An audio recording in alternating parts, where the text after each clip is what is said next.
सलाम वेंकी एक माँ और बेटे के गहरे रिश्ते की कहानी है। एक माँ अपने बीमार बेटे वेंकी को हॉस्पिटल लेके आती है, जहाँ डॉक्टर्स वेंकी का चेकअप करने लगते हैं और तब हमें पता चलता है वेंकी पिछले 15-16 साल से इस हॉस्पिटल के चक्कर काट रहे हैं, क्योंकि उसे DMD नाम की बीमारी है, जिसमें धीरे धीरे शरीर की सारी मसल्स काम करना बंद कर देती है। इस बार भी माँ अपने बेटे को इस उम्मीद से लेके आती है कि वो फिर से अपने बेटे के साथ घर वापस जाएंगी हमेशा की तरह, लेकिन होता कुछ और ही है। डॉक्टर जवाब दे देते हैं वेंकी के पास बहुत ही कम समय बचा है, और इस सच्चाई को वेंकी भी स्वीकार कर लेता है, लेकिन माँ इस बात को मानने को तैयार नहीं होती है। वेंकी को ये बीमारी बचपन से ही थी। तब एक डॉक्टर ने कहा था वेंकी 15-16 साल तक ही जी पाएगा। इस बीमारी में बच्चे ज्यादा सर्वाइव नहीं कर पाते हैं, लेकिन माँ ने ये बात गलत साबित करके दिखाई और वेंकी को 22 साल तक जिंदा रखा, अपनी हिम्मत और देखभाल करके। उस कठिन समय में पापा ने माँ का साथ छोड़ दिया था, क्योंकि उन्होंने मान लिया था वेंकी मरने वाला है तो वो डेड इन्वेस्टमेंट है। लेकिन माँ अगर चाहे तो कुछ भी कर सकती है, ये इस फिल्म में हमें देखने को मिलता है। वेंकी माँ को लेकर बेफिक्र रहता है, क्योंकि वो जानता है उसकी बहन माँ का ख्याल रखेगी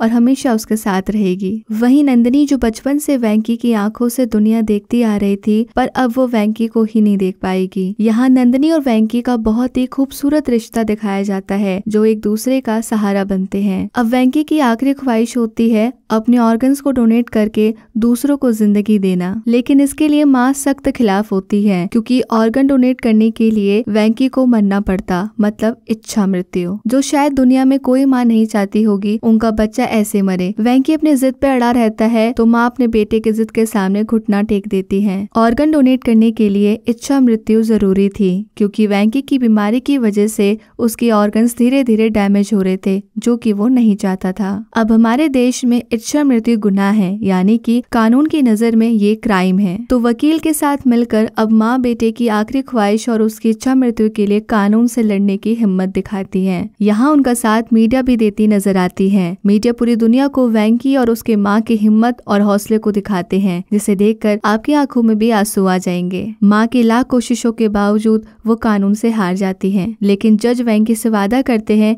कि वो कानून में बदलाव लाएंगे, और माँ वेंकी जैसे बाकी लोगों के लिए जो तड़प के मर रहे होते हैं, उनके लिए वो कानून में बदलाव लेकर के आ जाती हैं। अब अगर कोई व्यक्ति ऐसी बीमारी से जूझ रहा है जिसमें उसे हर पल तड़पना पड़ता है, तो वो अपनी इच्छा मृत्यु जाहिर कर सकता है और चैन से मौत को गले लगा सकता है। यहाँ 2 तरह के इच्छा मृत्यु होते हैं, एक्टिव और पैसिव इच्छा मृत्यु। एक्टिव इच्छा मृत्यु में पेशेंट को इंजेक्शन द्वारा मौत दी जाती है, जो कि गैर कानूनी है, और पैसिव इच्छा मृत्यु में पेशेंट को दवाई देना बंद कर देते हैं और ऑक्सीजन जैसे बाकी इक्विपमेंट्स को भी हटा दिया जाता है। अब वेंकी को भगवान अपनी गोद में सुलाने के लिए बुला लेते हैं और वो सबको अलविदा करके ऊपर चला जाता है। अब हम देखते हैं कि नंदिनी वेंकी की आंखों से दुनिया देख रही होती है, यानी कि वेंकी ने अपनी आंखें नंदिनी को डोनेट कर दी थी, और अब माँ भी नंदिनी की आंखों में वेंकी का प्यार देख सकती थी। हर पल अपने बेटे को महसूस कर पा रही थी। आपने माँ को कई बार एक आदमी से बातचीत करते देखा होगा। वो माँ की अंतर आवाज थी। जो सच्चाई माँ स्वीकार नहीं करना चाहती थी, वो अंतर आवाज बनकर माँ के सामने आ जाता था, और आखिरी में वो अंतर आवाज वेंकी का हाथ पकड़कर गायब हो जाता है। तो ये एक माँ की कहानी थी, जो अपने प्यार और हौसले के दम पर अपने बेटे के लिए कुछ भी करने के लिए तैयार रहती है। कहते हैं ना, माँ चाहे तो कुछ भी कर सकती है, और वेंकी की भी हिम्मत की दाद देनी पड़ेगी। उसने बचपन से ही अपनी बीमारी की सच्चाई को स्वीकार कर लिया था, और हमेशा अपनी इस बीमारी को मात देते हुए कई अवार्ड्स अपने नाम किए थे, जो आश्रम में आज तक सजाया हुआ है।